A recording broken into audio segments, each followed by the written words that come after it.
گفتگو کا عنوان پڑوسیوں کے حقوق ادا کرنے کے حوالے سے ہے۔ نبی اکرم صلی اللہ علیہ وسلم نے ارشاد فرمایا، من کان یؤمن باللہ والیوم الآخر فلا یؤذی جارہ، او کما قال علیہ السلام، جو شخص اللہ اور یوم آخرت پر ایمان رکھتا ہو اسے چاہیے کہ اپنے ہمسائے کو مت ستائے۔ جو بندہ اللہ اور آخرت کے دن پر ایمان رکھتا ہو اسے چاہیے کہ وہ مہمان کی مہمان نوازی بھی کرے۔ جو آدمی اللہ تعالیٰ اور یوم آخرت پر ایمان رکھتا ہو اسے چاہیے کہ اگر وہ بولتا ہے تو اچھی بات کہے، ورنہ وہ خاموش رہے۔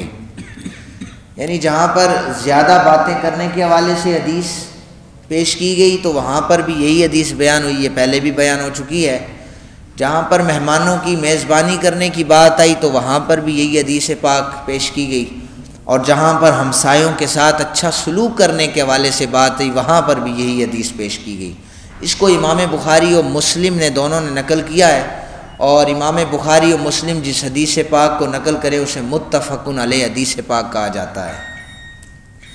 نبی اکرم صلی اللہ علیہ وسلم نے فرمایا، اللہ کی قسم وہ ایماندار نہیں ہے، اللہ کی قسم وہ ایماندار نہیں ہے، اللہ کی قسم وہ ایماندار نہیں ہے۔ 3 دفعہ حضور نے قسم اٹھائی۔ عرض کی گئی، یا رسول اللہ صلی اللہ علیہ وسلم کون ایماندار نہیں ہے؟ ارشاد فرمایا، الذی لا یأمن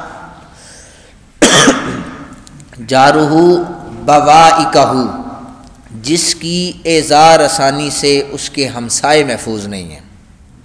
یعنی وہ ایمان سے ہی خارج ہو جائے گا کہ جس سے اس کے ہمسائے محفوظ نہیں ہیں۔ نبی اکرم صلی اللہ علیہ وسلم فرمایا، اللہ کی قسم وہ مومن نہیں ہے۔ پھر 3 دفعہ قسم اٹھائی اور پھر فرمایا کہ جس کی شرارتوں سے اس کا ہمسایہ محفوظ نہیں ہے۔ آقا کریم صلی اللہ علیہ وسلم کی بارگاہ میں ایک شخص حاضر ہوا، کہنے لگا، یا رسول اللہ میں فلاں قبیلے سے ہوں اور فلاں محلے میں قیام پذیر ہوں، مجھے سب سے زیادہ اذیت وہ شخص پہنچاتا ہے جس کا گھر سب سے زیادہ میرے قریب ہے۔ نبی اکرم صلی اللہ علیہ وسلم نے حضرات ابو بکر صدیق، حضرت فاروق اعظم، حضرت علی المرتضیٰ رضی اللہ تعالیٰ عنہم اجمعین آپ کو بھیجا۔ وہ مسجد میں آئے، دروازے پہ کھڑے ہو گئے اور زور زور سے اعلان فرمانے لگے، الا ان 40 دارا جار ولا يدخل الجنۃ من خاف جار بوائقہ۔ لوگوں سن لو، 40 گھر دائیں، 40 گھر بائیں، اور 40 گھر آگے اور 40 گھر پیچھے، یہ ہمسائے کہلاتے ہیں، اور وہ شخص مومن نہیں ہو سکتا جو ان سارے گھروں میں سے کسی ایک کو بھی تکلیف پہنچائے۔ آقا کریم صلی اللہ علیہ وسلم ایک دن ممبر پہ جلوہ گر ہوئے تو حضور نبی رحمت صلی اللہ علیہ وسلم نے ہمسایوں کے حقوق بیان کرنا شروع کر دیے۔ صحابہ کہتے ہیں ہمیں گمان ہونے لگا کہ کہیں حضور یہ نہ فرما دیں کہ وراثت میں بھی ہمسایوں کو حصہ دے دو۔ اور پھر آقا کریم صلی اللہ علیہ وسلم نے یہ بھی فرمایا، ایک صحابی نے آ کر کہا، یا رسول اللہ صلی اللہ علیہ وسلم فلاں عورت بہت زیادہ نمازیں بھی پڑھتی ہے، بہت صدقہ بھی کرتی ہے، کثرت سے روزے رکھتی ہے، لیکن اپنے پڑوسیوں سے اس کی زبان اچھی نہیں ہے۔ حضور نے فرمایا، ہی فی النار، وہ دوزخ میں چلی جائے گی۔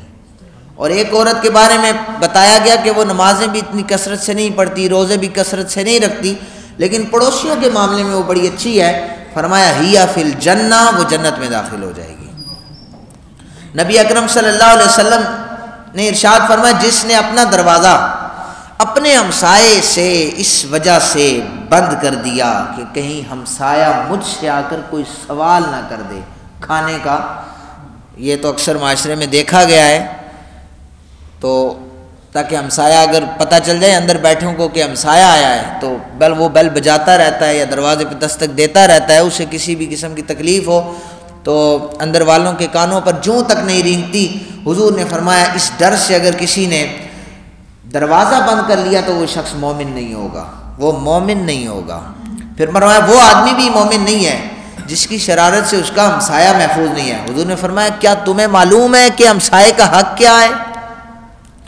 پھر خود ہی ارشاد فرمایا ہمسائے کا حق یہ ہے کہ جب وہ تم سے مدد مانگے تو اس کی مدد کرو، جب وہ قرضے کا سوال کرے تو اسے قرضہ بھی دو، جب وہ محتاج ہو تو اس کا خیال بھی رکھو، جب کبھی بیمار پڑ جائے اس کی عیادت بھی کرو، جب اسے کوئی خوشی حاصل ہو جائے اسے مبارکباد بھی دو۔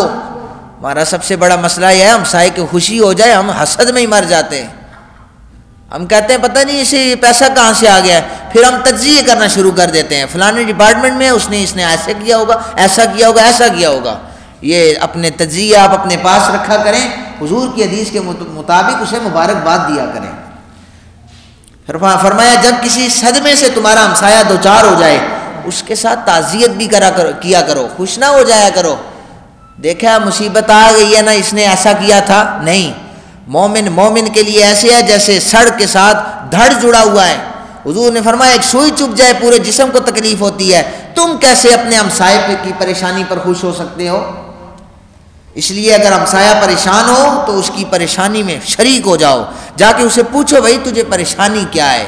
یہ میں نہیں کہہ رہا، یہ نبی اکرم صلی اللہ علیہ وسلم ارشاد فرما رہے ہیں۔ ذرا آگے بھی سنیے، جب ہمسایہ فوت ہو جائے اس کے جنازے کے ساتھ بھی چلو، اس کی اجازت کے بغیر اس کے گھر کے ساتھ، یہ ذرا ضروری ہے، اس کی اجازت کے بغیر اس کے گھر کے ساتھ اپنے گھروں کی دیواروں کو اتنا بلند نہ کرو کہ اس کے گھر میں آنے والی ہوا اور دھوپ کی شعائیں رک جائیں۔ میں پھر عرض کر دیتا ہوں کہ اس کی اجازت کے بغیر اپنے گھر کی دیواریں تعمیر جب ہو رہی ہو اتنی بلند نہ کرو کہ اس کے گھر کی طرف آنے والی ہوا اور سورج کی شعائیں رک جائیں، اس پر بھی آپ نے اجازت لینی ہے۔ کہہ دیتے ہیں بھئی ہماری مرضی ہے، ہم جتنا مرضی بڑا 3 منزلہ مکان بنائیں، یہ جو 2 منزلہ مکان ہے اس پہ آنے والی ہوا رک رہی ہے تو یہ ہمسائے کے حقوق سلب ہو رہے ہیں۔ اور اس حدیث کو دیکھیں کہ حضور نے فرمایا وہ مومن ہی نہیں ہے جس کے شر سے اس کا ہمسایہ محفوظ نہیں ہے۔ پھر آگے سنیے، فرمایا اپنی ہانڈی کی خوشبو، اپنے گھر میں جو سالن پکتا ہے نا اس کی خوشبو یہ بھی تو تمہارے گھروں سے باہر جاتی ہے اپنے ہمسائے کی طرف، تو پھر ایسے کیا کرو کہ جب تم اچھی چیز پکاؤ اس کی خوشبو ہمسائے تک جا رہی ہے تو تم تھوڑا سا شوربہ زیادہ بنا کر ایک پلیٹ اس کے گھر میں بھی بھیج دو تاکہ وہ بھی یہ کھانا کھا سکے۔ پھر فرمایا جب کوئی پھل خرید کے لاؤ تو اپنے ہمسائے کو ہدیہ کر دیا کرو، اگر ایسا نہیں کر سکتے تو پھل کو چھپا کے رکھو، کہیں تمہارا بیٹا پھل اٹھا کر باہر نہ چلا جائے، جب وہ باہر جائے گا تو ہمسائے کا بیٹا کھیلتا ہوگا اور وہ جب دیکھے گا ہو سکتا ہے اس کے باپ کے پاس اتنے پیسے نہ ہو کہ اسے پھل لا کے دے سکے تو وہ احساس کمتری میں چلا جائے گا۔ اس لیے اس بات کا بھی ہم نے خیال رکھنا ہے۔ اللہ تعالی ہم سب کو ہمسایوں سے بہتر سلوک کرنے کی توفیق عطا فرمائے۔ وما علینا الا البلاغ المبین۔